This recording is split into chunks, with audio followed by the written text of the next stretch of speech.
Hello, everyone, and thank you for listening to the first season of Wired for Wonder podcast, the podcast where we talk with leaders who are thinking about and architecting the future of work.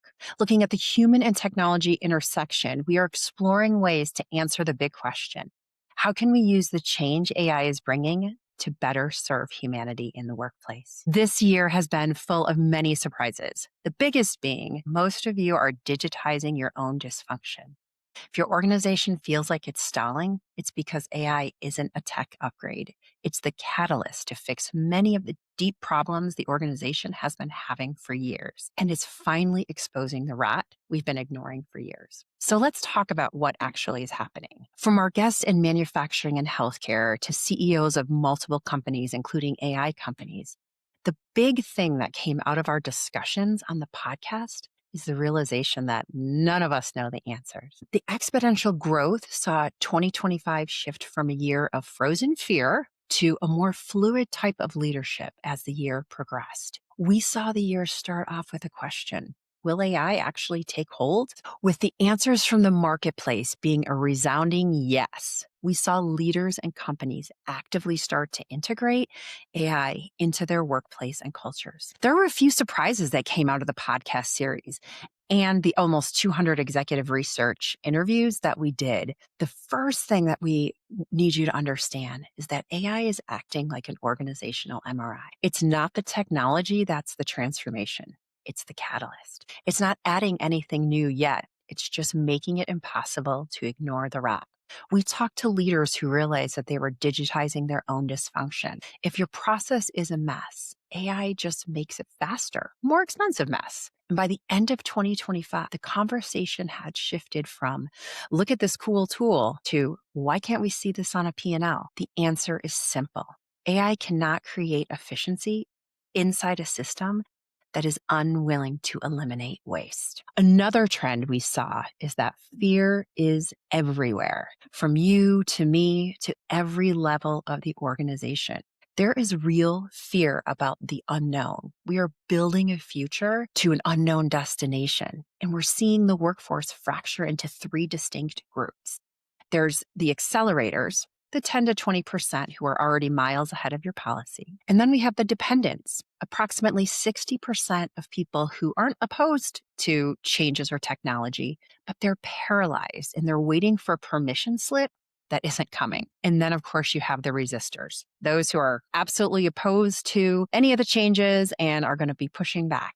We found that 35% of knowledge workers are actively hoarding information. They aren't trying to be difficult.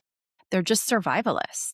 They're protecting their territory because they don't know who they are if the machine does the technical part of their job. Another area we're seeing is what I like to call the leadership bottleneck.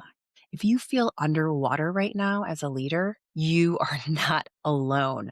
72% of leaders we spoke with said they feel under-equipped. But it's not because they don't understand the code.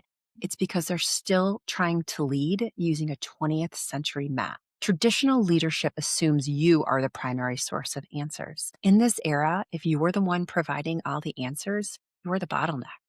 The leaders who are winning have stopped giving prescriptions and started setting principles.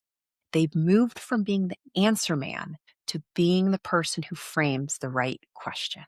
Also, we've reached a point where technical output is a commodity. It's abundant. What's scarce is clarity. What's scarce is the ability to manage the neurological cost of change. So we've used the human operating system framework to look at how the brain processes this. When people feel a threat to their relevance, they shut down. The organizations that are accelerating aren't the ones with the biggest GPUs. They're the ones that have figured out how to re-anchor human identity. They've made soft skills like systems thinking and critical thinking and empathy and ethical judgment the actual operating system of the company. And there's also a hard truth that we have to face. Organizations, as we've built them, cannot move fast enough to keep up with this exponential change. Our corporate structures are designed for a world where change happened in decades, not weeks. We are seeing a massive shift where the change is being led from the bottom up, the outside in. It's individual led. Your accelerators aren't waiting for the HR policy to be updated. They're already using the tools and already outpacing your management's ability to govern them. So if you're waiting for your organization to transform before you change how you lead, you've already lost the room. And the bottom line is that we have to start talking about organizational change as if the building itself is going to wake up and be different one day. The organization is just a collection of individual habits, and those habits are being rewritten in real time. The gap between those who thrive and those who collapse won't be decided by a corporate strategy. It will be decided by whether you, as an individual leader, can move as fast as your most curious employee. The individual is now the unit of transformation. So we are moving. The biggest thing I think that came out of this is we are moving out of the era of fixed management and into the era of the liquid workforce. It's uncomfortable, it's unpolished, and it's happening right now. The question isn't whether your organization is ready. The question is, are you? As we move into the next season, we will continue digging deeper into the real challenges that leaders and organizations are facing. We'll talk to leaders who understand the dynamic leadership demands and offer human-centric approaches to helping their teams ride the wave of change rather than getting pummeled by them. We are grateful for you and invite you to follow along as we explore the future of work and the humans involved. My name is Lori Kirkland, and I thank you so much for listening to this season of Wired for Wonder.